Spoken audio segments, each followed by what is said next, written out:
Welcome to the tool review channel, and on today's episode we are taking a look at the FUJIYA 1150B-200 8-inch Lineman pliers. Now these have been a pair of pliers I've been looking at for a while, and finally decided to pull the trigger on them. These are made in Japan.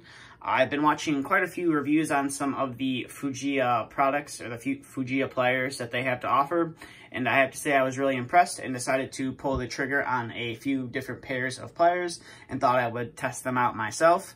But like I said, these are made by FUJIYA. As you can see right there, there is your model number right there, the 1150B-200 Lineman pliers. Like I said, these are an 8-inch version of the Lineman pliers. I don't believe they have a larger version. I think they have a 9-inch version, but those are more of like a combination plier. But these are the only ones I could find that were a dedicated Lineman plier. But as you can see right here, you have your FUJIYA logo right there. Like I said, you got your model number right there, and then you have Made in Japan etched on the material right there as well. And then I'm assuming that's a manufacturing mark right there. And then you have a crimper down here as well. You have a decent sized cutting edge right there, and then you have some gripping up here as well. No cross hatching on the gripping right there. It's just teeth going in one direction that they don't really meet up. As you can see, there's somewhat of a gap right there as well.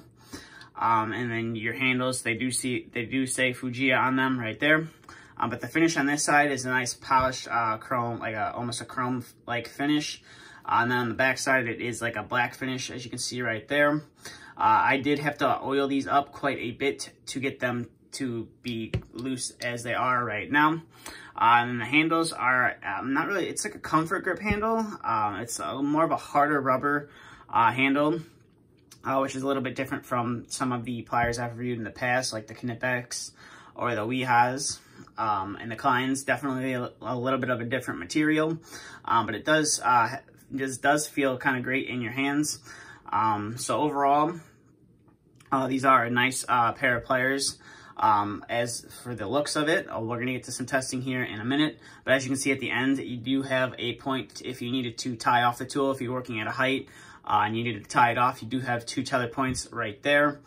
So now we'll get to some of the testing of this tool and we'll see how it performs. So obviously, the first thing we're going to start off with, as you've seen before, we're going to start with some wire, and I always like to start with the 14 gauge wire and work my way up. So we'll see how well it can cut through 14 gauge wire. And as you can see, cuts through 14 gauge wire, no problem. So now we will move into the 12 gauge stranded wire. This was also stranded, the 14 gauge was also stranded wire as well. So we'll see how well it cuts through the 12 gauge. And as you can see, cuts through it no problem. It almost cuts through it like it's butter. It's just a real smooth action going through it. I did forget to mention these are a high leverage design. So the rivet is supposed to be closer to the rivet joint. That's at least what they claim. It's a high leverage design. I wouldn't really say the rivet is close to the cutting edge, but as you saw, you don't really have to use that much force to cut through some stranded wire. So now we'll bring in some 10 gauge stranded wire, and as you can see, has absolutely no problem cutting through 10 gauge stranded wire.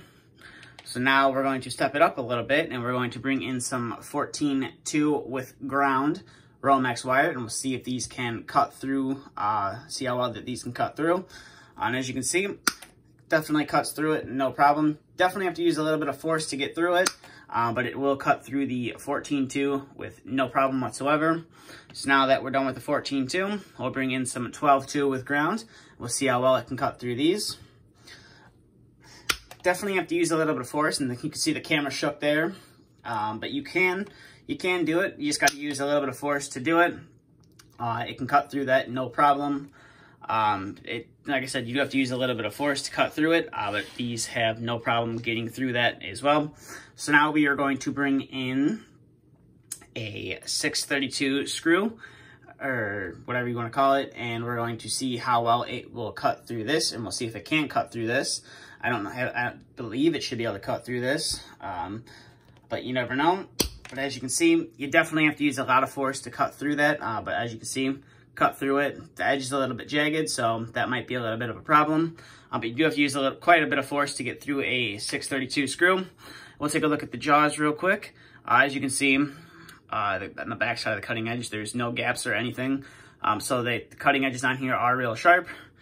There's no gaps letting light through. So now we're going to test out a 832 screw and see how well it can cut through this.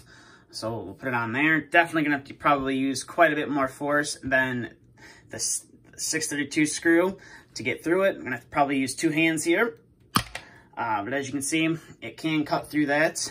You definitely have to use quite a bit of force to get through it, but you can do it. And we will check the cutting edge real quick to see if there's any damage. And all you see is just some dust and some leftovers from the wire and both screws that were cut. But as far as I can see, there is no damage and the knives on there are nice and sharp. So now we're going to test out the crimper on this tool, see how well that works since they did include it on this tool. And as you can see, my rivet joint, like I said, I oiled this tool to loosen up a little bit because it was relatively stiff. And as you can see, oil is coming through the rivet joint, which is normal when you oil up a pair of pliers. So now we're going to start off with some 14 gauge stranded wire, see how well we can crimp a terminal onto there with the crimper that they provide you with on these pliers. And as you can see right there, you can almost practically close the pliers on that crimp joint, and it does a fairly decent job on these on the 14 gauge crimp. That terminal is not going to be going anywhere. The only place it's going to be going is when you cut it off, or if you manage to somehow pull it out, which you got to be pretty strong to do that. So that was 12 gauge, or I should say that was a 14 gauge stranded wire. Now we're going to bring in some 12 gauge stranded wire and see how well they can crimp on there as well. And as you can see, we'll put it in there and then we'll give this a nice crimp. And as you can see, smashing the terminal right there on there. And that, like I said, that's definitely not going anywhere anytime soon. Definitely did quite a decent job crimping the terminal on the wire. So now we'll bring in some 10 gauge wire and we'll see how well they can crimp with that. So we'll get this terminal on there. We'll bring our pliers back in here and we will see how well we can get a crimp on this 10 gauge stranded wire. As you can see, it pretty much smashes the terminal on there. You got a little bit of grease right there, but that terminal it's going nowhere. So if you definitely need a crimper in a pinch, these will definitely work real well. Or if you're looking to save some room in your tool bag and you don't want to carry a crimper, definitely the crimper on here can get through crimping stuff, no problem. So now before we go any further, we'll bring in some solid wire. We'll see how well we can crimp a terminal onto some 12 gauge solid wire. As you can see, the stranded wire worked out fairly well, so I'm having high hopes right here for this one. And as you can see right there, that is a nice and tight crimp on 12 solid wire right there.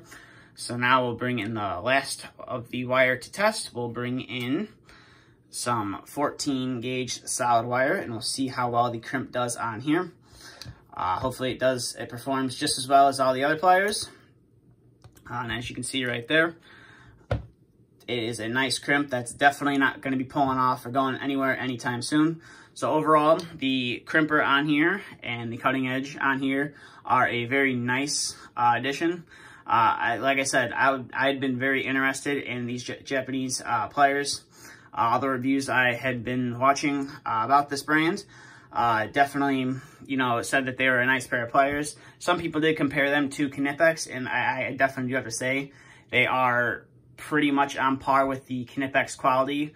But the advantage that these have is the price definitely isn't as high as Knipex. So, if you're looking for a nice high quality tool, but you don't want to pay that, higher price, definitely look at some of these FUJIYA pliers from Japan. They definitely are a nice pair of pliers, and they're definitely going to be able to get the job done. The only real complaint I have is that they're a little stiff when you get them out of the packaging, but that's standard with some pliers. They are very stiff, and they do require you to break the tool in a little bit, or you can just add some oil to it and you loosen them up, just work the oil in the joint and you should be fine. So I will definitely recommend these pliers to anyone looking for a new pair of pliers, or you're just looking to upgrade your tool bag or your tool layout, or if you just want to have a pair of these pair of pliers just sitting around and you like to collect tools.